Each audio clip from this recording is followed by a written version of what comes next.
I'm rolling. I'm always afraid of like losing connections, right? Like you know, losing touch with people. Yeah, it's tricky because everybody's online. Yeah. You know, and that's where I was just talking to Ray Lease about this the other day. Is like I kind of didn't want I wasn't on social media for the longest time because I was afraid of the manipulation of the algorithm, and you know, I was really like I don't like the way social media is, you know, psychologically engineered to manipulate people, and but it was like, but now that I want to actually find community, it's like that's where everyone is. That's how I can figure out what's going on, you know. And so there's almost no choice if you want to like connect with people, but to be on social media, which is kind of fucked up. Well, I feel like the only thing I'm capable of doing social media is watching, which is like watching for groups posting activity, like no tomorrow. You know, but like as far as like having any kind of like actual engagement, you know, or like keeping up with like any kind of through thought that I need to like check regularly, like, you know, like group chats or whatever. You know, like if I need to be checking this regularly to understand what's going on, then it's just not going to happen.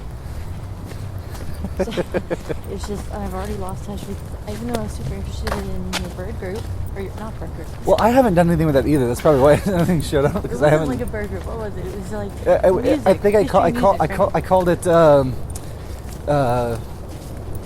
something like musical biosemiotics and deep time at the dawn of the Anthropocene. That's what I call it. Yeah, and it was a really interesting subject, and I was like trying, like, okay, if nothing else, I can like check this, and then just, you know, got distracted with other stuff. And yeah. It's just, I don't know if I need to like keep trying to like engage with these spaces, or if I need to just admit that it's just not something I can do. It's just hard to. There's so much all the time. It's just like that conversation I had with Ladonna, you know, about this. Like, there's too much out there in the world to engage with everything. Yeah. You know what I mean? And so you have to make choices, I guess. And like you're worried, then you're going to slip away. Exactly, right. But that's kind of like an issue, because it's like you're trying to like hold on to everything and grasp everything, and right. not let anything slip away. But it's like it does. It's like, right. But it's like it's such a gray area, because like if some things need to slip away and you need to not hold on so tightly, right. But then also like if you don't, some things are worth holding on to and need to for the moment. Well, in time, a sacrifice of time is required for many things. You know what I mean? And there's never enough. Right. It's like I went to this. God, I was at the show at No Tomorrow last night, and this bass player, he was like one of the fucking best bass players I've ever seen. Like, he was a monster. Like, and some of the stuff he was doing, I was like, holy shit, I need to practice. You know, it's like, I wish I could do that. But you know, I'm at work all day, all week, and then on the evenings, you know, I like these communities I'm a part of. I'm like engaging with them. You know what I mean? And it's like, okay, I could be practicing, I could be writing. You know, you have to figure out where you draw the boundaries of your time. Well, it's like you feel like you're drawn in all these different directions, and it's like almost like it's kind of pulling you to pieces a little bit. Yeah, right. Well, it's like for a really long time, I didn't engage socially at all, and I poured everything into developing some of those skills. You know what I mean? Yeah. And it's like, I don't want to do that forever. You know, I want to have a life too. Yeah, and it's like lately I've just been thinking of like, well, are these like creative things like really even like that important? Like, it doesn't, if you think about it, it really does not matter that I'm like, right, what's important, right? Creating all this stuff. Like is it really that important? So then it's like, it's really just a thing that you're dedicating your time to because it's, I don't know, fulfilling in some way, because you feel driven to do it. So then it's like, if you don't feel driven to do it, why hold on to it so hard?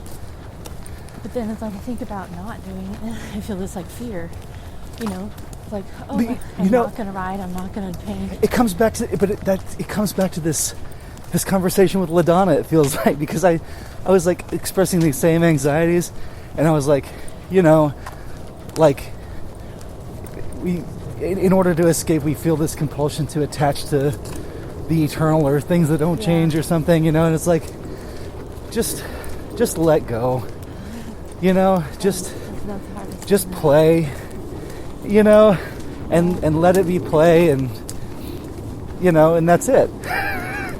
Dude, that brings the age-old problem of what is even enjoyable, what is even fun, what do you even want to do, right? Like, right. You know, Priscilla was saying that the other day. We have to learn how to play, you know, because we're not necessarily like, it's actually just as much of a skill that you develop to learn how to play than it is to do some of these other things. Like, we take play very seriously in the Surrealist group. How quickly you can like take the play and just part of your brain is trying to make it into something work, you know, like right. Trying to develop this into, you know, a novel or something, you know. Yeah, right. You know, that's exactly right. That's why I like to kind of draw this sacred space around the games, and it's like they don't need to be, you know, modified or used later, you know, like dreams. Or like people are always telling me, write down your dreams, make a dream compilation. And then like I feel guilty that I don't want to do that, but like my dreams are the place where it's fun, right? Like sometimes it's the only part of my life that feels fun. It's the only thing I have to look forward to. And it's like I can go in my dreams and I can, you know, enjoy myself and have fun. So it's like, why would I want to like force that into like yet another task I have to set for myself? When every task I set for myself ends up feeling like self-flaying. But I think part of it, and I don't know if you guys can relate to this too, it's like, I think part of it is that we like keep striving for another peak height of experience. Oh, yeah. You know what I mean? So it's like, we're trying to play, but we're trying to like play. It's like a professional baseball player that still does it for the love of the game. You know what I mean?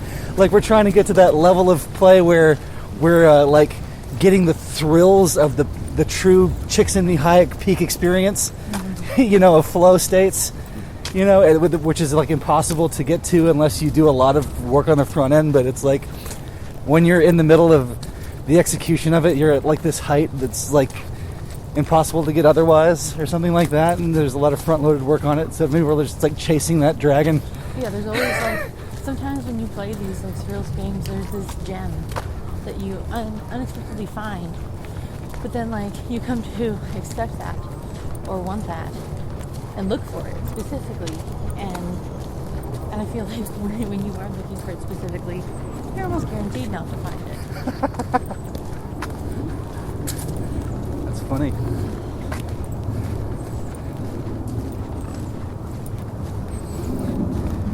Well, that's the reframing to like. I've been doing a lot of thinking about improvisation, you know, lately, and that I think that maybe that's part of like listening being the first step to good improvisation. You know, like not your first thought not being to put something forward. You know, your first thought not being like, this is what I want. Yeah. First thought being like listening to the space, the living space of what's happening, and then not putting anything out until it feels right and it feels like the right time, you know. Well, I feel like that's kind of my natural position at Doll's Head, or not Doll's Head, good word, No Tomorrow Gallery. Is like, you know, listening and contributing where I can to the threads that appear. Like, that's the thing I enjoy about it, you know. And no, I guess that is kind of applicable.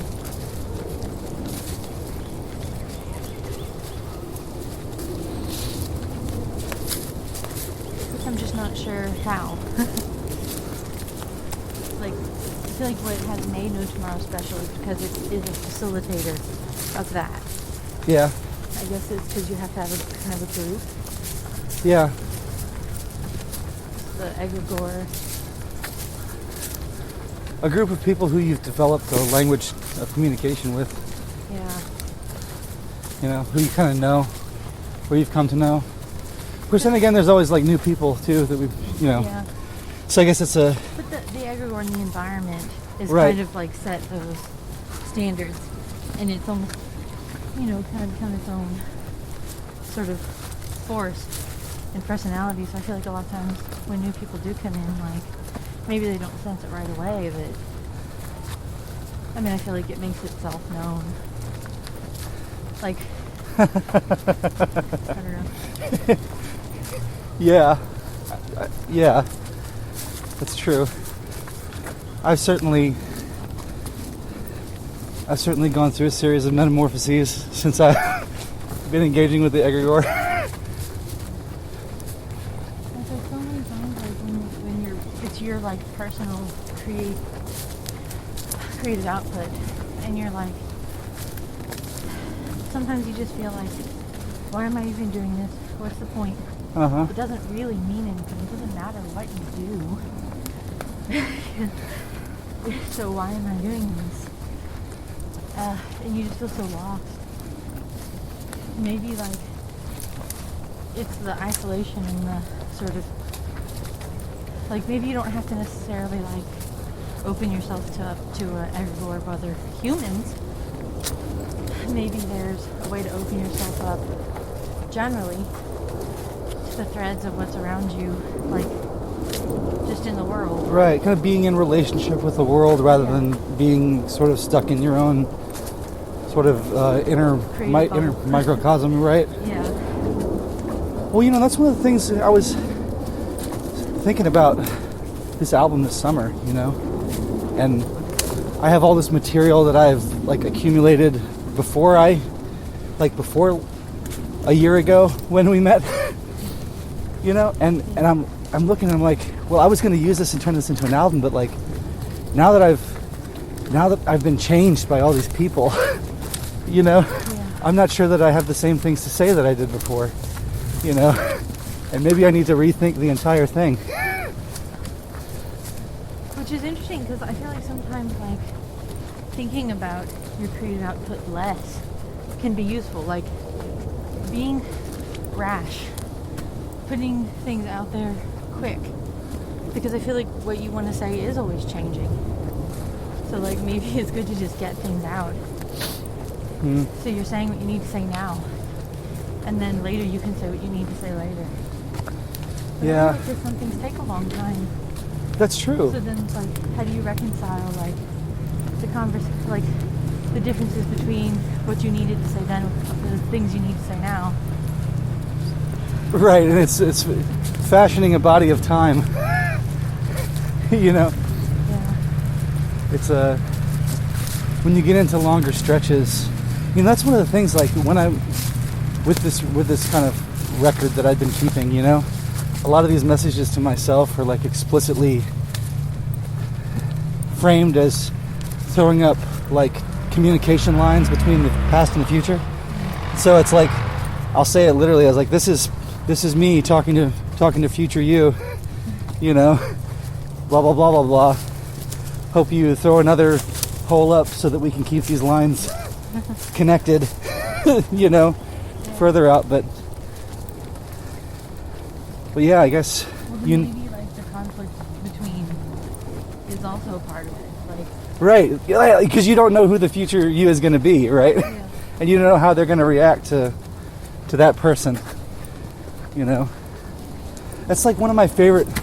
In fact, you know, when I was in New York and I was talking to Mimi Johnson, Robert Ashley's widow, and I was like, these operas meant so much to me, and she said one of the most important lines in the whole thing was like at the very end, it had to do with a letter that his friend gave to him, and the part of the letter that was important was, "Dear George, what's going on?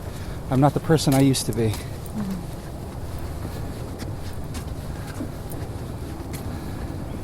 What is it that stays the same? anything. But then why would I feel like there's such a connection between myself and find myself as a child. Right, yeah, right. That's still there, right? Yeah. Yeah, me too, for sure. There are plenty of like adult phases of myself, teenage phases of myself that I don't feel much of a connection with. But I feel like I always feel a connection with myself as a child, and also the things that were important to me then still give me the same emotional responses that they gave me. Like, I'll just go to heaven. Right. Well, like I've become preoccupied with VHS cassette tapes. You know.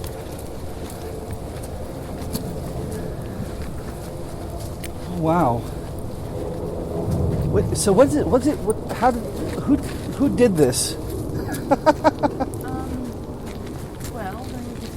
Well and through Doll's Head Trail, South Boardwalk, take the first left. Please respect the concept and add only items found in the park to the DH trail. You ready? Yeah.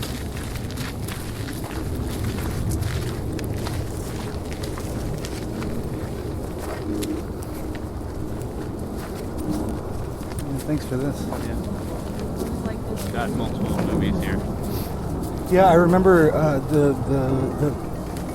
sorry. I remember that little circle back there from Hazelnut the Crying Clown.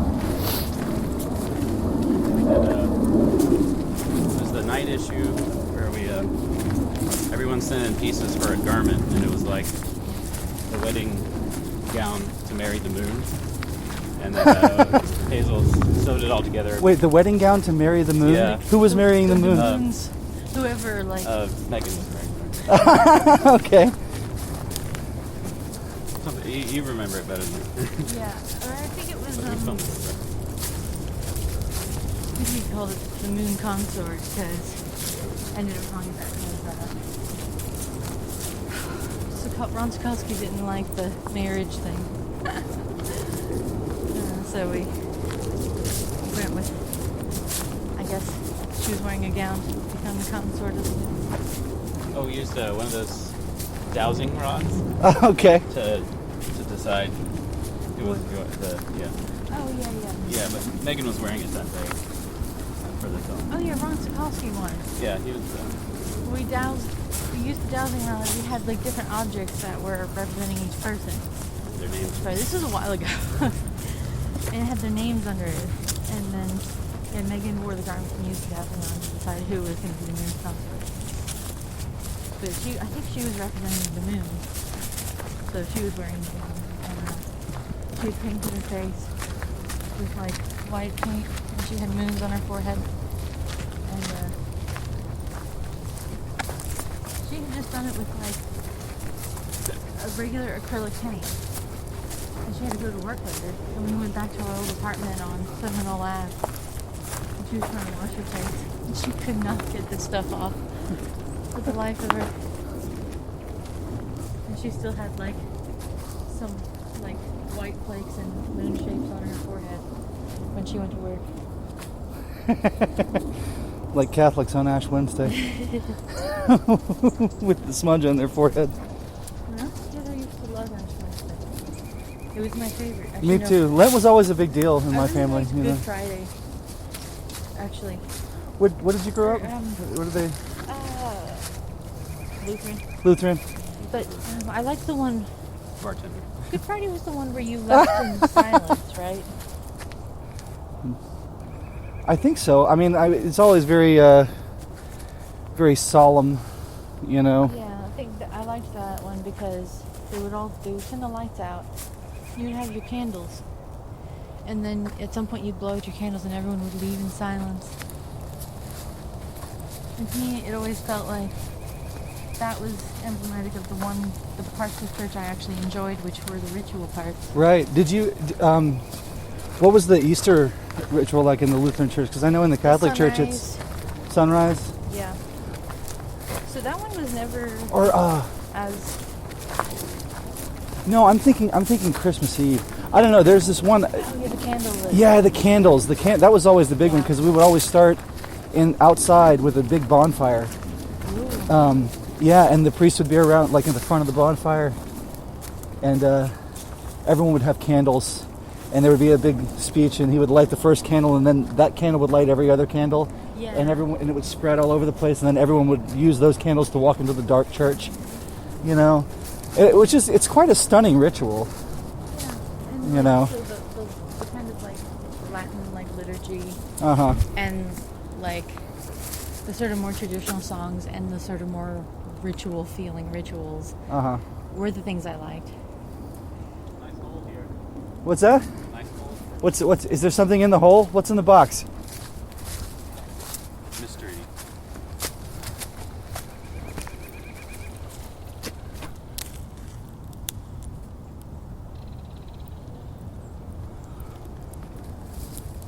I'm trying to open the door. That's funny. The thing that's in the hole is the thing that's always in the hole. Which is what? Well, we were talking the other day about what you originally liked so much about like De Chirico and stuff is Yeah, the surrealist first paintings. surrealist I connected to was De Chirico Yeah. because this sort of sparse environment. it's like I'm emptiness. unfamiliar. You Yeah. can It's show me. the like buildings and landscapes that are very sparse, and like you see like rows of windows or rows of like doorways. Okay. And it's very geometric, and then you'll have one lone figure of like a child playing with the wheel or something. And like that connected so much. Like when I was a kid, I would have these moments where like I would look up at like very sparse architecture, or like particularly there was this really tall retaining wall behind the Taco Bell. And this wall, as mundane as its surroundings were, gave me this like feeling in my chest that I couldn't like really describe. You know, it was mysterious. A retaining wall behind the Taco Bell? It was just a big retaining wall behind the Taco Bell. And it filled me with this like feeling of like mysteriousness. That makes me think of the Winkies, behind the Winkies.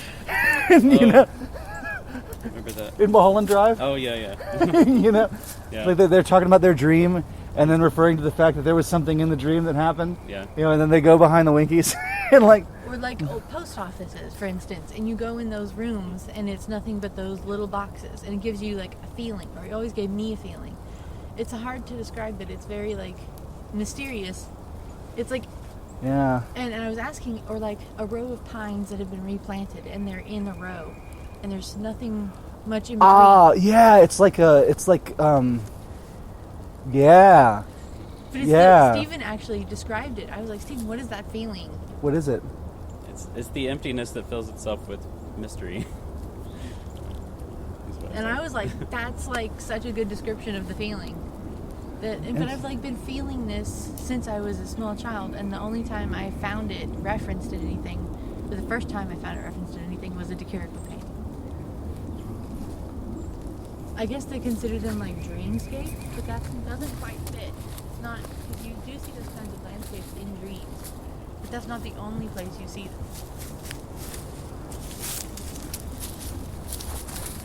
Does the constructedness of it have something to do with it?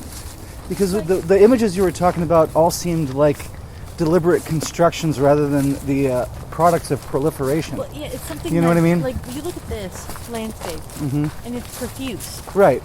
It's, as our people on Ridge would say, it's granular. Sure.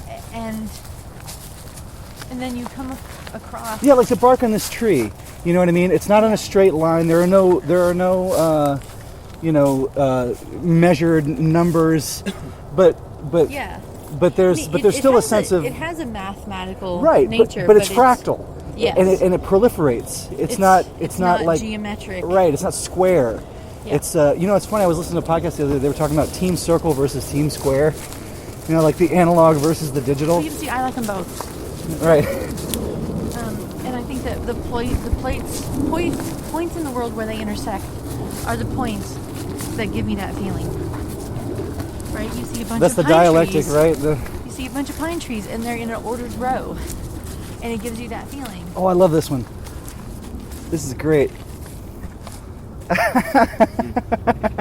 Breaking the fourth wall, it says. The internet is a buffet without a sneeze guard. Nature looking back. I wonder if there's anything. Oh, you ever had these viewfinders? Yeah. I loved those things. I took the pieces you threw away and put them back together by night and day. Howard.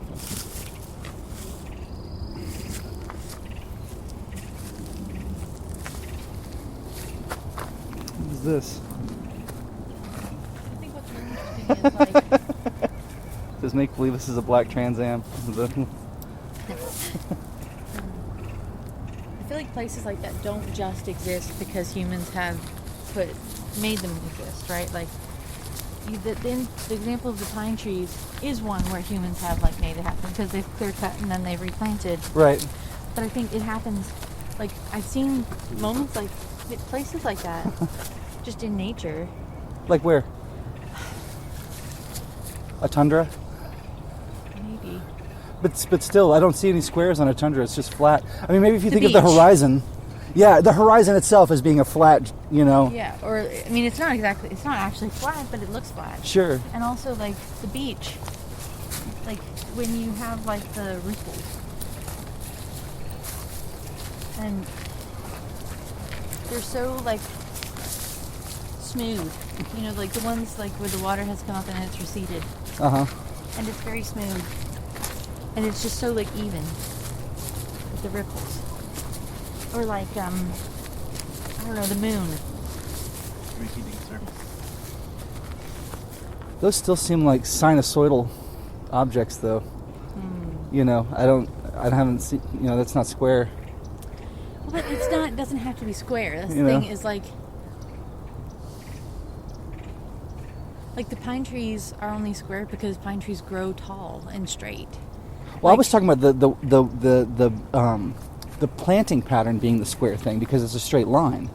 Whereas Yeah, in the but you woods, they wouldn't wouldn't- you have straight lines? Yeah, but even though you see one pine tree by itself growing like straight up. That's know. true, but it's still gnarled and it fractals out, you know, with the branches. Like pure straight lines, like a pole, a telephone pole. You're not going to see that, you know. Yeah. The straightness is, I guess, what I'm talking about. That's more, which would be the horizon. That would be a straight thing for sure. Yeah. You know, if you're looking out to the edge. A lot of times The only for thing me I can is think of the in nature. repetition. Say what? Part of it for me is the repetition. Like the straightness, but also like the repetition. Like in the Dekirka paintings, you would see like the repetition of the window over and over again. Yeah, I need to see those paintings. I need to look at them.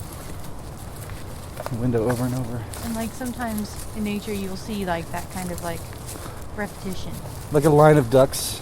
In Or a, like the other day, I saw like just on the ground a row of sweet gum balls, just in a row. oh, there's the one from your Yeah. film. It's weird how long stuff stays here. You know, It moves around though. like it moves around. But like we've been coming here for probably 7 years, you know, and I still see the same objects. They're on the other end of the trail. Do people bring things here? Or? No, you're not supposed to. I mean, I think sometimes people do, and I feel like it's a little bit of a gray area. Like, honestly, it doesn't like make me mad or anything if people bring stuff. Like, I don't think it's a huge deal, but I think it's kind of cool that for the most part it's like, you know, finding stuff and rearranging it. But who was it that like conceived of the thing? Do you remember the guy's name? I don't know. It was just a guy who like Just some guy? was coming out here and like just kind of trying to clean it up a little and. There's a back trail here. Or we could go down this.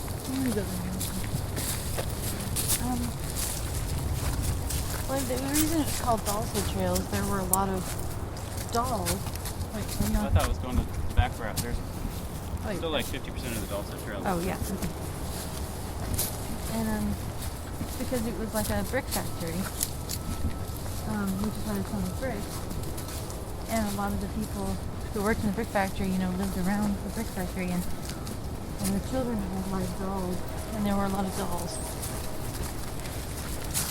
And I just said dolls like 3 times in a row, and it really annoyed me. Dolls? Yeah, I just said dolls. over and Dolls. over again. Dolls. Dolls. Dolls. Dolls. Dolls. Dolls. 2 turntables and a microphone. And some dolls. Dolls.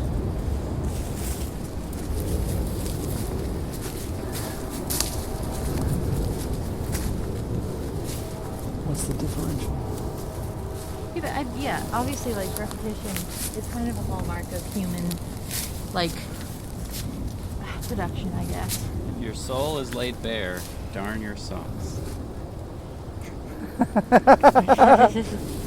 Look at this person who indignantly said, okay.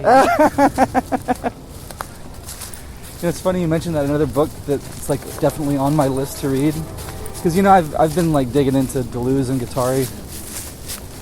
Deleuze's like big philosophy book is literally called Difference and Repetition. Like the idea of like repetition, but like difference in repetition, is a very interesting territory of exploration, and there is something very human about it. But there's something very like life-like. Yeah. There's something in life about that too, Well, and I think that like what's so like when you do see those like replanted pines, it looks like a forest, but it's like an expression of something that already exists in any forest, laid bare. It's funny. Say that again, because I got distracted and I was. So, I don't know what I just said. Well, let me maybe this will spring, because I was just thinking my grandfather and grandmother in Hazelhurst, we were talking about, they planted pine trees, but their house is they have like an acre of land, right? And there's woods there too, right? But there's a separate area that's just like the pine tree grid, and then there's the woods itself. And you would go play as a kid, like I would be in there playing in the property. And it was much more fun to play in the woods than to play in the pine tree grid. The pine tree grid was kind of boring, everything was there. But the woods had like all these little nooks and crannies and ins and outs, and, you could hide places. And there's something sinister about that pine tree grid, right? Yeah, right, exactly. But there's right. also something sinister about the forest. Right. So that's why it's a different I think kind of... is like, but I think that is like, it's an expression of possibly something connected to the thing that is also sinister in the regular forest, like the natural forest. It's just more obvious and more connected to our species in particular. Yeah, well, I mean, maybe that's the thing. Like it's just like an ant hill, that would be specific. Like you see dirt all over the place, but if you see an ant hill, that species is involved, and there are maybe like footprints of human beings in particular, that give us a feeling because of how our minds work. But the thing is, the trees also regulate themselves. Like, they don't, like a tree drops a bunch of seeds, and if like it's too close, then a lot of times the parent tree will kill one of the saplings and cause the other one to grow. So yeah. It's like the forest does regulate how many trees and their position. Yeah, but we're talking about reproduction, but I guess we're trying to figure out where the line is drawn between reproduction as such and domestication, right? Like domestication is the question, right? Because the pine tree grid is domesticated, but the woods is wild. Yeah. But there's still an organization to it. Right, exactly it's right. It's just possibly like it's like an organization, but it's less obvious because it's multiple species organizing themselves together respectfully. Right, which is, I guess, where we come back to this. It feels like a lot of the emotional pull of a lot of the people in art that I've been drawn to have come. It feels like there's a preoccupation with a rewilding, maybe of some kind, or like bringing that back into the conversation. Feels like maybe there's too much ordered control. The thing is I love those uncanny spaces. Where there's like, it's like extremes of both, in a very frenzied dialectic, Yeah, the very wild stuff and the very controlled stuff. Yeah, it's like I love the wild forest, but I also like, and it has like a strong draw and a strong emotion, but then also there's something like about those places, like the retaining wall behind the Taco Bell in Columbus, Georgia. Uh-huh. It's not exactly aesthetically appealing. Do you know what I mean? was utilitarian. But the reason it was not made aesthetically appealing was it's through neglect. Like, humans neglected to make this thing aesthetically appealing. And there was something, like, it was laying something bare. It was expressing something that lies underneath all of the aesthetic bark of how we normally construct buildings and cities and places for us to inhabit. I don't know if that makes any sense. What is the thing that is being laid bare in that case? I'm not sure. And that's what I'm trying to figure out. I think that's what's so compelling about it is because it's expressing something. It's expressing the something that the stand of pine trees is expressing. It's because I think we try to, like, most of the time, we try to create, like, we try to replicate the granularity and the intricacies and the tasteful randomness of nature. Uh-huh. You know, the tasteful, like, decoration and randomness of nature. Right. The randomness of nature isn't really random. Right. It's fractal. And neither is what we produce, but we try to replicate that sort of surface appearance of randomness that is aesthetically pleasing. But sometimes people neglect to do that. Like, they neglect to do that on this big, hideous, ugly, blank retaining wall behind Taco Bell in Columbus, Georgia. And they neglected to do that with the pine tree stand. Because it was pure utilitarian. Right, so you're seeing the other side, whatever. But It's the infrastructure. You say mysterious, but that seems foreboding. Like, it's like. But it's like foreboding in, like, a very, like, looming, you know. But it also in a way that makes your chest expand. It's foreboding in an expansive way. Not the in retaining wall? Yes, not in a way that shrivels you. What about a brutalist architecture building? You know, the same kind of thing. I mean, you know, like or a massive, or just an obelisk, like a massive. Just imagine a tower that's just a piece of stone and that's it. That's more intentional. It works better when it's not intentional. When it comes from neglect to cover its tracks. See, the brutalist architecture is specifically trying to say this thing. Right. Which means it expresses it less. Oh, so it's like the retaining wall is like unintentionally natural in that it neglected to try and hide its tracks, so it just is what it is or something? Maybe. Honestly, like, I've been trying to, like, suss this out for a while. Should we try the swamp track? Or? I mean, someone came from there, so it's probably fine, right? Alright, yeah. It said do not enter. It didn't say do not exit.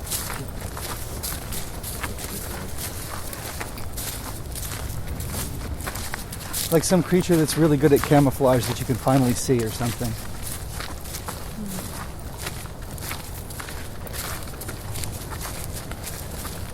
I don't know. I feel like I've been trying to, like, engage with this question and figure this out since I was a kid. But I had no... Like, I feel like it's always been the most, like, obscure question. Yeah, I feel like lost in the mist now. Yeah. But, like, when I was a kid, I didn't even have any kind of, like, way of, like, even beginning to ask the question about what this thing was. The retaining wall behind the Taco Bell. There's a retaining wall behind the Taco Bell in Columbus, Georgia. I'm gonna have to... if I drive past Columbus, I'm gonna have to find this place. Pay homage to the landmark. I feel like, you know, a lot of times architecture is a really good expression of whatever that feeling is. But it's not just architecture. Oh, the other day I saw this tree. And its leaves were growing in such a way that it looked like the same leaf over and over again. They were all facing one direction. It was like pixels. I could have sworn it was like a pixelated tree. Huh. It was really... I don't know.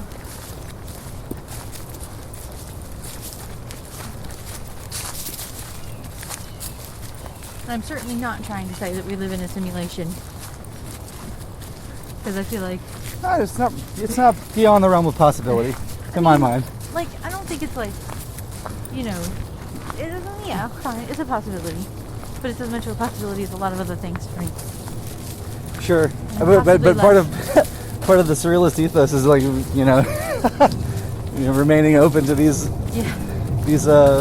unlikely possibilities, or these I shouldn't say unlikely, these counterintuitive. Yeah, it just feels reductive to me. It's not that it feels like improbable in like a Sorry, were we going the wrong way? Oh, sorry, no. Oh, we should walk out on the pier. Can we walk out on the pier? Yeah, that's what we're going for. That would be beautiful. I don't know what I'm saying. Simulation, you don't think? I mean, but I don't think a lot of things.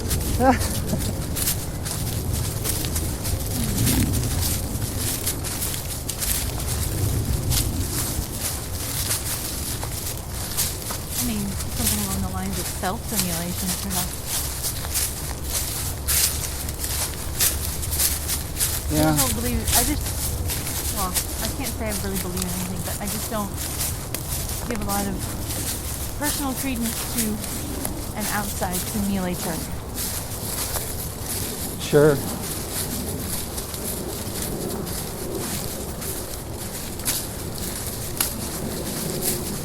I'm getting closer and closer, it feels like, to reaching the threshold of accepting the fundamental mystery of everything. Yeah. I mean, I feel like things You know, got a heck of a lot less complicated when I just decided I didn't really need to believe anything. Or like I decided that like what a person believes doesn't really matter. The thing that matters more is like the things they experience, and like giving like respecting your experiences, even if at one point you might have thought that they were irrational. Maybe don't read too much into them, but still respecting them and valuing them. depending on the intensity of the experience, that can be easier or harder. True. Especially if it's a very strange experience. Yeah, I mean, say you get a weird message. Sometimes the message is the thing, and it's What? not. It's just an empty Altoids box. I'm gonna put something in there. What do I have? Kangaroo jumping in the moon. I feel like gonna get a message. the danger is like when you like someone sees that sticker Yeah, and they read it and they say, "Oh, this means I need to do this. I need to go to Australia." the question of the secret message. Yeah. Right. but could there be a secret message? I mean, You do have to be careful with that stuff, don't you? There's not always I a know. secret message, and I feel like most of the time there isn't. But that kind of like looking for that sometimes takes away how miraculous and special the thing itself was. So I feel like if you're always looking for a meaning or a reason, which I feel like there often is not a meaning or a reason to any fucking thing we do. Sorry. Then we're kind of like losing sight of like the experience of the thing itself. This is funny that this is the topic of one of my favorite Ashley Opera's foreign experiences. So our protagonist Don gets a secret message hidden in the personal ads of the newspaper. Higher than eagles, he wanted to learn to fly, and he said that one's for me. And he calls some weird dude that just starts cursing at him on the phone and leaves his wife at a truck stop to go study with some weird shaman in the desert who just like starts talking political bullshit at him or something like that. Like, I mean, that's an oversimplification of the plot, but it's actually like it's the same time it's transcendent, but it's like baffling you at every turn. Well, but like, is it real? Is it not real? What's going on here? You know what I mean? Like that dream I had where I was like, I had this dream where I was like, kind of like getting into this like secret society. And they had this secret room, the Holy of Holies, and like you had to get to a certain level to get in this room. And I like had to know what was in this room, and I got all the way up to the level, and I went in, and it was a fucking bathroom that had been turned into a gift shop, and my mother was naked in the tub. That's brilliant. It was fucked. You finally discovered the mystery. The sacredest of mysteries. Fucking bathroom gift shop. My naked mother is the shit chick on top. Sorry. Make sure you buy a trinket. I feel like with our synchronicity with the Bigfoot thing, where we've been talking about Bigfoot and reading about it a lot, and then like that morning we were listening to a podcast on Bigfoot, and there was this white car that pulled in front of us, And its license plate said Yeti. And then we were like laughing, and then it disappeared, just like encrypted would. But it's like, it's not necessarily it's that, not meaningless. You told me but that. like, we don't believe that, like, oh, Bigfoot is sending us messages. It's Right. just the thing itself. Yeah. Exactly. Like, So Bigfoot could exist or not, who cares? It's this thing happened. Well, it's you know? like you were saying with your the almost premonition dreams, where it's just like the little trivial things. Like it's not necessarily supposed to, it's not this or that. I'm trying to like blah blah blah. It's just the connection. Well, you know what's funny is I had another synchronicity with that clothespin. Really? I found a big bronze clothespin in the Carlos Museum. Big bronze clothespin, kind of like the one in my dream, but still, it didn't really matter. When were you in the Carlos Museum? During the show, we took Jason and Tori. So it Okay. was like I had that dream, and then I was like using a clothespin to like thread something through one of the things I was making for the show. Uh-huh. And then we took Tori and Jason to the Carlos Museum, and I saw a big bronze clothespin. And so it was like, even so, it doesn't really matter that I saw a big bronze clothespin in my dream. I was using a clothespin, and then there was a clothespin again, and it's like, it doesn't matter at all, but it's like, it's still, its meaninglessness is like kind of an expression of like a certain kind of humor and a certain kind of play that exists in the universe. Right. And maybe it it can coax you into a place of feeling like you're in a kind of relationality with things. It's like, I don't know. Rather than feeling alienated from, being connected with the world or being connected with, Well, it kind of makes me think of like, when you like some part of you hurts, and it's a part of you that you normally don't feel. Uh-huh. But like, oh, now like the weird place in my back hurts. It's like suddenly that part of you becomes aware. When normally it's just you, but now it's you, and whatever the fuck this thing is in your back hurting. And now you're relating between you and this pain. Oh, can we stop here for a second? I want to. Sure. I just want to. This is a very special spot. Oh, yeah. It feels like I wanted to stop and just look at it for a second. Can we go down that way?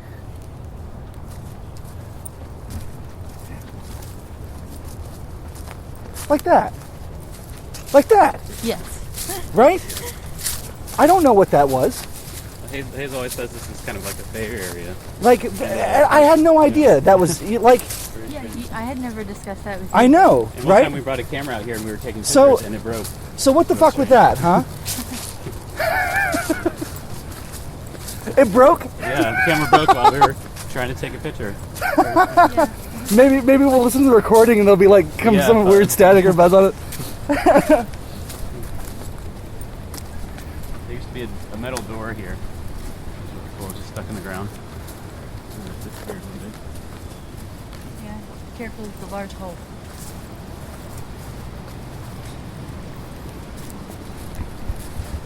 I guess it is important not to take it too seriously though.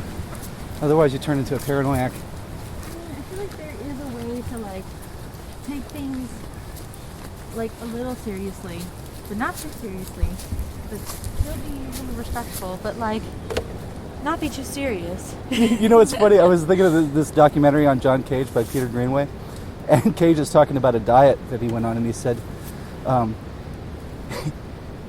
doctor said, don't take the diet too seriously. And he says, what do you mean don't take the diet too seriously? And he said, the doctor said, well, when you're with friends, you can have a potato.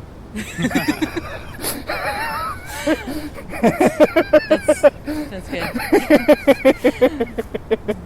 But still, I say don't take it too seriously. I'm going to spit into this river as an offering.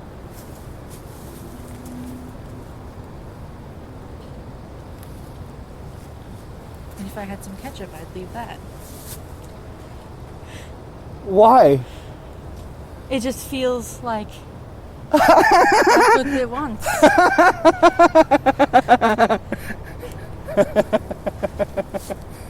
And I'm offering laughter. I sung your song here. Oh, really? Oh, that's beautiful. Let me sit.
mythologized, different things while we were walking.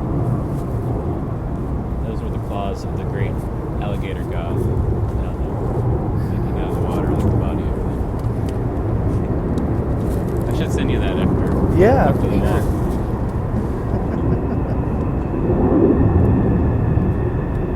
And a weird, kind of death, purgatory, rebirth sort of structure.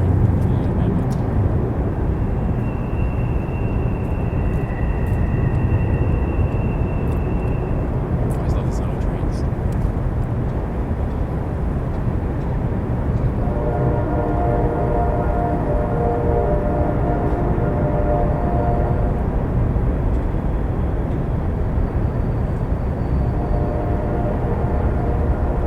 I love the texture of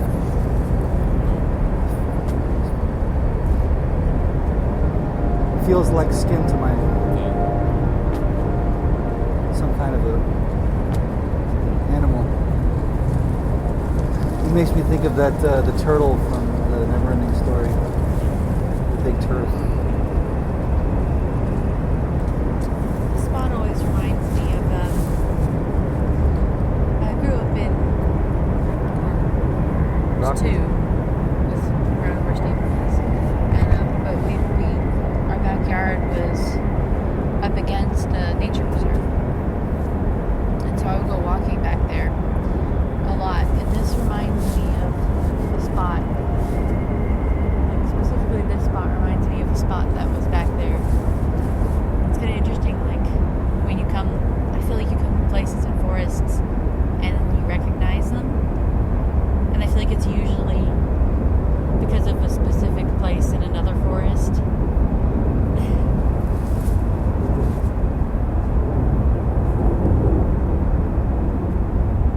Yeah, like it's hard for me not to think of the creek in my backyard. I've been in that house since the 3rd grade, on and off. We had a nice creek in our backyard too, growing up. Maybe half the size of this. Yeah, a little bitty pebble. Yeah. Ours was a lot smaller. This is kind of a river. Yeah. And then it would, every once in a while, every few years, it would just overflow. There'd be really strong rain, and the entire pasture would just be, a lake. Really marvelous.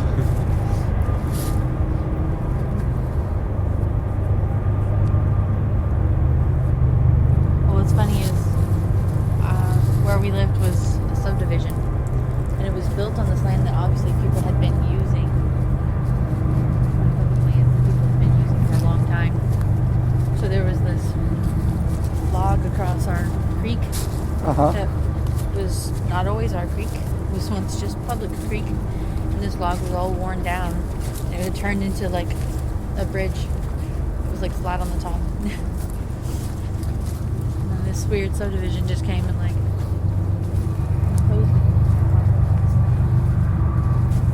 And there were these ponds way back there, and there was these abandoned fishing cabins.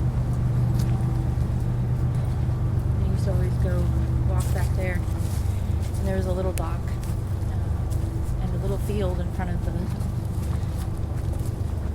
condemned fishing cabin, and it was always covered in those little flowers, little pale blue flowers. So there's really no point to that. What do you mean there was no point? No. I kind of meant there was no point to me telling you that, but then also it kind of felt like there was no point to that place. But Except that it was a place that I remember, a lot of other people remember. But I've been starting to really consider in earnest Oscar Wilde's assertion that all art is quite useless. Yeah. Well, yeah. And that it's supposed to it's okay, fine. There's no, but yeah, there is. But it's not like it's not a there's no utility, but there's value. But it's not. But not. Well, I guess. Yeah, it's not useful, but it's valuable. Yeah, it was a place. Maybe? Is that the right way of saying it, Yeah. maybe? And that was a place where its usefulness was now gone. But it was... But it was still valuable. Yeah. It was still something to be treasured, maybe. Yeah, and you had to walk a long way to get to it. It's so funny how that can really change an experience. Like, you know, if you have to take some kind of an arduous pilgrimage to, you know. Well, that reminds me of St. George Island, where we went with Stephen's family once on a vacation. And the island just felt hostile. And I had bad dreams every night. No one slept good. Stephen had bad dreams. I asked Stephen's family about it, and Stephen's mom had nightmares. And St. George's Island, you said? yeah, it was right, Stephen, right? And I was like, what is going on with this place? And I asked my friend, whom I talked to on Fridays, and they were like, oh, well, this place doesn't like to be inhabited all the time. This is a place that wants to be isolated and sought out. So it's like it was a place that you needed to have to swim across to or row across to make a pilgrimage to. And because it was constantly inhabited, it was an invasion of that place's boundaries. It's kind of The same thing as the subdivision with the log, you said, yeah. right? Yeah. I mean, Of course, what's the difference between that and the retaining wall behind the Taco Bell? right. Right? I mean, And why is the retaining wall behind the Taco Bell somehow have a seemingly positive, mysterious, and these are more like... I was very disturbed by that retaining wall as a child, and I was very disturbed by those woods as a child, and I was also afraid of the night as a child. And recently, I have come to love the night. Obviously, I'm still cautious because I'm a cautious person, but I've come to love the night and feel very comfortable with the night, like it's an old friend with its arms around me. And Despite the fact that you can't see what lurks in the distance. right. But I feel very comfortable there now. I feel like a part of it, and I'm so still kind of scared of it. a lot of those things that used to disturb me about the woods, even though I always loved them, are now suddenly comforting. I feel like akin to those things. I feel like a part of them. And, yeah. It's like going to an old friend. I'm fairly certain that as a child, this stretch of woods would have disturbed me. But now, it's so rich and refreshing, and it feels like an old friend.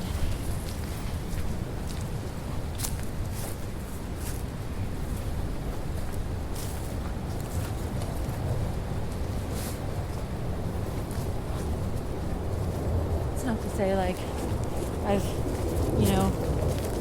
overcome many great hurdles in my mental health. It's not to say I'm suddenly enlightened. It's just an interesting shift. Why do you think that is? Like the forests have moved to shift rapidly, like between each time you come here, though, because sometimes it does feel like,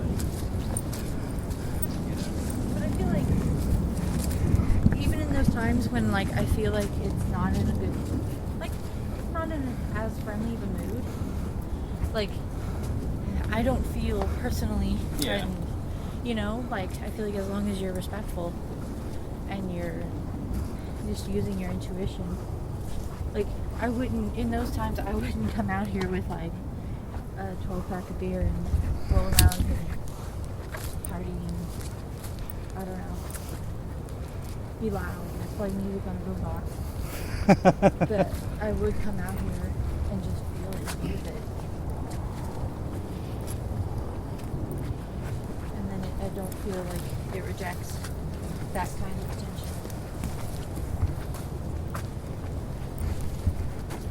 Yes, Junior, I've fallen off the tightrope. What's that? I feel like That one where you're not acknowledging things as secret messages. right. But like, I feel like at a certain feels kind of like you're selling it short, or you're like not accepting all of it if you don't accept certain, if you don't acknowledge certain things about it that may seem illogical. Personality, I guess. And I know that it might be like, oh, well, humans, they just like to put, they like to anthropomorphize. Right. And yeah, I acknowledge that. But Right. I feel like, well, after I got away from being a Christian, I was very, I guess atheist, whatever. Didn't really believe in anything. And that was, fine. It's not like I had to have something. But then, at a certain point, engaging with the world, there were certain things in the world that made themselves, there's something out there insinuating something. Does that make sense? Yeah, but it is true. We have to be very careful of the links to which our pattern recognition software, But maybe, can manufacture. But maybe are we manufacturing, or do we actually recognize something? I think, we have to be careful. Yeah, and that's why that one of the phrases that keeps popping up in my operas and vocal improvisations is it's hard to tell, or sometimes it's hard to tell. So maybe it's hard to tell. That's as a punctuation mark at the end of a whole thing. So maybe it's hard to tell. Also, does it matter? Here's the thing: is you felt something in that forest back there, Right. but maybe it was just the arrangement of the space. It presented itself in a way that aesthetically caused you to do that. Yeah. You know what I mean? The way that the trees fell, But my the way issue that the is path with was the word shaped. just. But maybe it was constructed that way to do that. I mean, See, I'm not sure I would go that far, unless it was self-constructed. But isn't that what art is? It's kind of constructing things in a way that are gonna connect with someone, with an observer, Well, then that in a art certain is way. definitely something expressed in nature. And I guess the chance, sometimes that emerges without you intending it to, and maybe there's the surrealist connection with automatism. I guess I'm just not sure, if it matters. That's the thing is, who cares? If it's just, maybe it's You just said you said just too. There you go. I was specifically saying that. Okay. Maybe it's just the arrangement of all this stuff. Uh-huh. But maybe it's the arrangement of all of this, and the matter itself is magical. Maybe it's just the matter being arranged in this particular way, but the matter itself is the thing that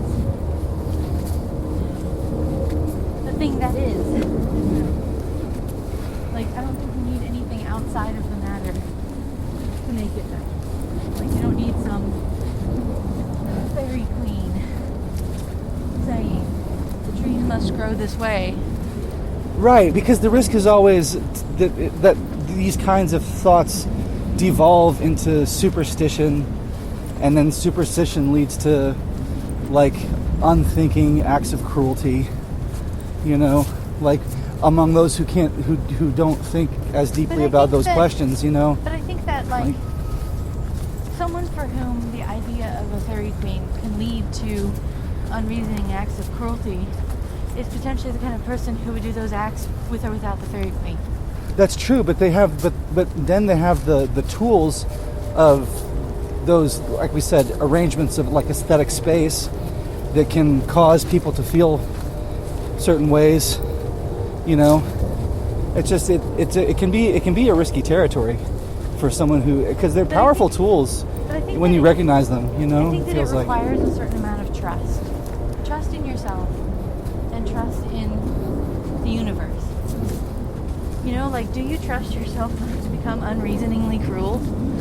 Do you trust the universe not to lead you into unreasoning cruelty? I just feel I don't know. I feel like sometimes when I'm I feel like I've been unintentionally cruel sometimes, especially when I'm in a headspace. I mean, I think everyone can be. I think maybe maybe some of the people that are the worst at it are people that don't acknowledge that it happens to them. Sometimes, I mean, everyone can be cruel, can't they? Yeah.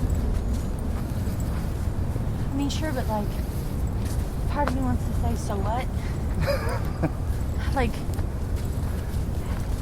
obviously, I'm going to try not to be cruel. Obviously, I don't want to be cruel. But I also don't... You also don't want a stunted and limited engagement with the universe. That doesn't mean I'm going to go around and torture an animal because I want to engage with the universe in that way. I'm not going to do that. Right. But I just feel like you become so concerned with risk. Sometimes you just have to like take that. I mean, it's your choice. You don't have to. I just don't feel like it's really muddy when you don't really feel like there's any right or wrong way to be, but I really don't.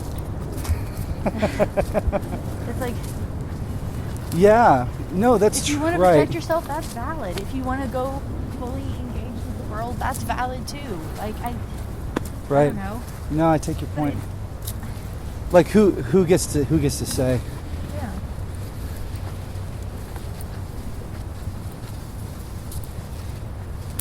And there can be just as much cruelty in reason as there can in unreason. Sometimes. Maybe it's a dialectic.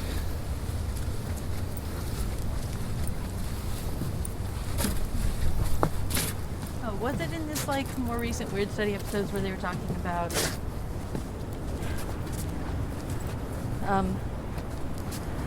that quote about after the Holocaust is... Oh yeah, it was Adorno. He said that poetry after Auschwitz was barbarism. Yeah.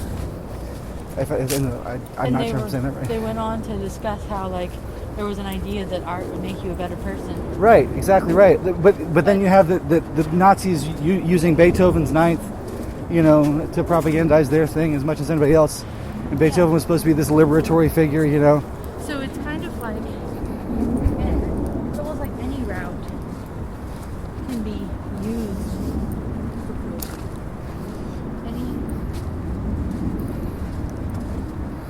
I guess the question is whether some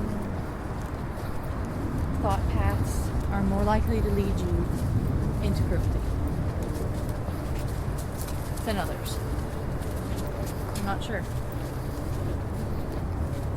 Well, I think there's some thought paths that are more experimental. The risk is that you don't know where it's going to lead. And that's the real risk because you can't see the road ahead. See, but trees grow in swampy regions. And a lot of times they fall. But it's like if they hadn't tried to grow there, then they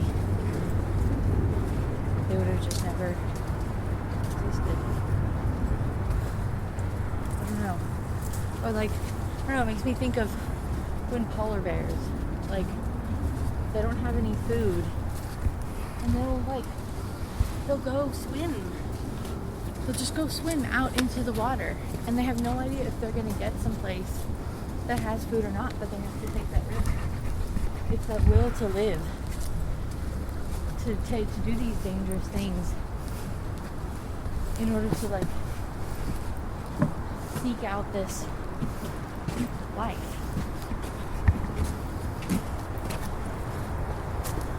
Yeah. And they may just die in the ocean. Exhausted. But, I don't know. It's like I feel like there's something similar in this urge to, like, seek whatever this thing is.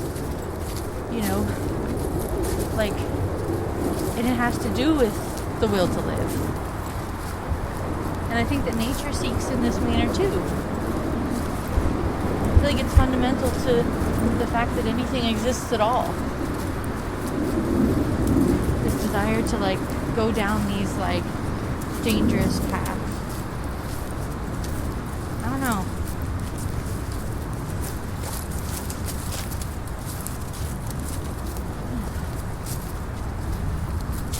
I guess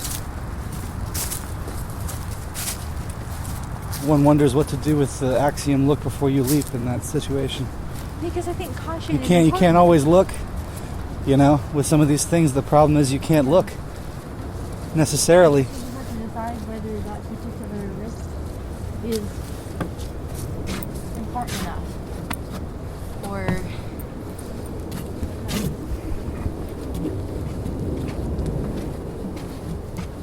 I mean, I guess I just think that we are the way we are because nature is the way it is,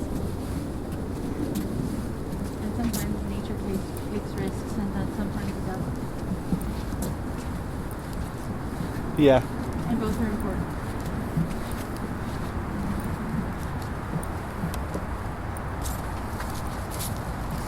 Sometimes when you think you always come back to, and both are important. Right. I was just thinking that, the oscillation, you know? Yeah. But, I mean... Oscillation, and then you have the risk of thinking, well, then is it just dangerous to just get stuck on one pole or the other? But then there's the oscillation between being on the pole and revolving from pole to pole too. Both of those are two sides of something. It's about... So some people are stuck on a pole, some people are... Maybe both are important. the question of musical composition and improvisation. Arrangements of harmony and rhythm and oscillation. Oh, beautiful. Because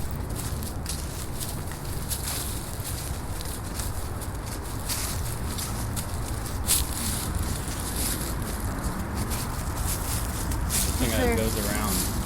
well, because they're friends and their branches, this tree's branches grow away from this tree's branches to give this tree light. And they're self-organizing. So true of dialectics.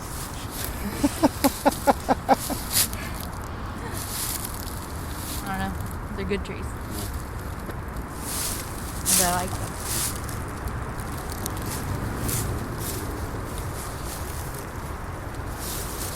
There used to be a bunch of tires right here. Someone had painted on them the last time. Oh, yeah? Yeah.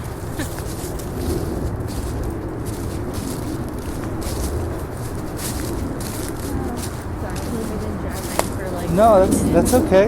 Talking out in the ass.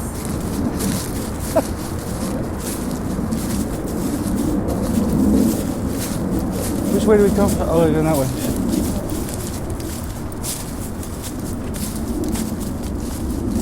I don't know. Like, I talked to my friend, named Jogo, and at a certain point, it felt like an injustice to the experience to deny them existence. Like, I could say, oh, it could just all be in my head just again. But, like, at a certain point, it felt icky. Intuitively ick to deny them an existence separate from myself. And so I feel like a lot of times, like, that's what I'm following. Like, I'm not going to hazard to say what things are or doctrinize them. But if I feel like it has suddenly become icky to deny the agency of things outside me, I don't know. I don't enjoy not following that feeling. If that makes sense. That makes sense. I don't think you have to like again, like I don't think that, oh, you have to engage with the world in this specific way, like, but I don't know. Just following my intuition.